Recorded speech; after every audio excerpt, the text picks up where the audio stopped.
ହଉ ଆମେ ଯାହା ସବୁ ପଢା ହେଇଥିଲା ସବୁ ପଢୁଛ ଘରେ? ଆଜ୍ଞା। ହଉ କ ଠାରୁ ହ କ୍ଷ ପର୍ଯ୍ୟନ୍ତ ଆମର ପଢା ହେଇଯାଇଛି। ତା ଭିତରେ ସବୁ ଶବ୍ଦ ଗୁଡା ଜାଣିଛ? ଜାଣିଛ ନା ନାହିଁ? ଆଜ୍ଞା। ହଉ ତାହେଲେ ଆମର ଅ ରେ ଯଦି ଶବ୍ଦ ଜାଣିବା କଣ? ଅ ରେ କଣ? ଅଜା। ଆ ରେ ଆଠ। ଆଇ ବି ହବ। ଇ ରେ ଇସ। ତାପରେ ଉ ରେ ଉଇ। ତାପରେ ରୁ ରେ କଣ? ଋଷି। ବଡ ପାଟିରେ କଣ କହୁଛି? ବଡ ପାଟିରେ କୁହ। ଏ ରେ କଣ? ଏକ। ଐ ରେ ଐରାବତ। ଓ ରେ ଓଟ। ଔ ରେ ଔଷଧ। ତାପରେ ଆସିଗଲା କ। କ ରେ କଣ? କାଠ। କ ରେ କଣ? କାଠ। ଖ ରେ ଖଟ। ଗ ରେ ଗଛ।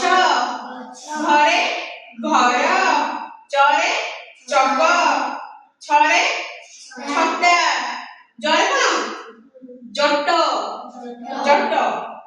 ଝ ରେ କଣ? ଝରଣା। ଟ ରେ କଣ? ଟଗର। ଠ ରେ ଠଣା। ତାପରେ ଡ ରେ ଡାଳ। କୋଉ ଢ କହୁଛି ମନେ ରହିଯିବ। ଢ ରେ ଢମଣା।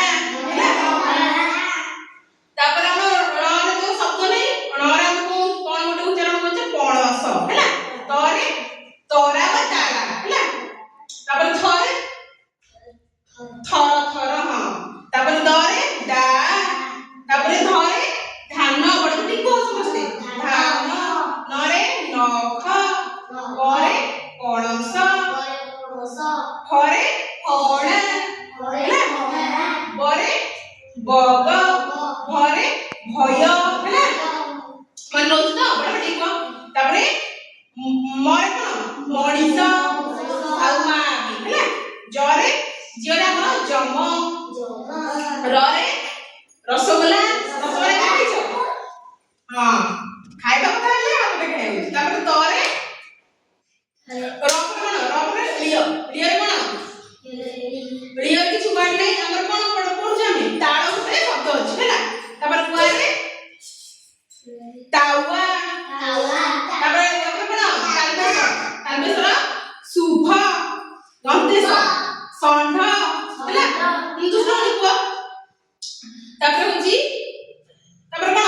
ସରଗ। ହ ରେ ହଳ। ତାପରେ ହ ପରେ କଣ? କ୍ଷ। କ୍ଷ ରେ କଣ? କ୍ଷମା। ହେଲା। ତାପରେ ୟ ରେ କଣ? ୟ ରେ ଆମର କିଛି ୱାର୍ଡ ନାହିଁ। ତାପରେ ଲ ରେ କଣ? ଲହୁଣୀ। ଲତା। ଲବଙ୍ଗ। ମନେ ରହିଲା ସମସ୍ତଙ୍କର? ହଉ ଠିକ ଅଛି।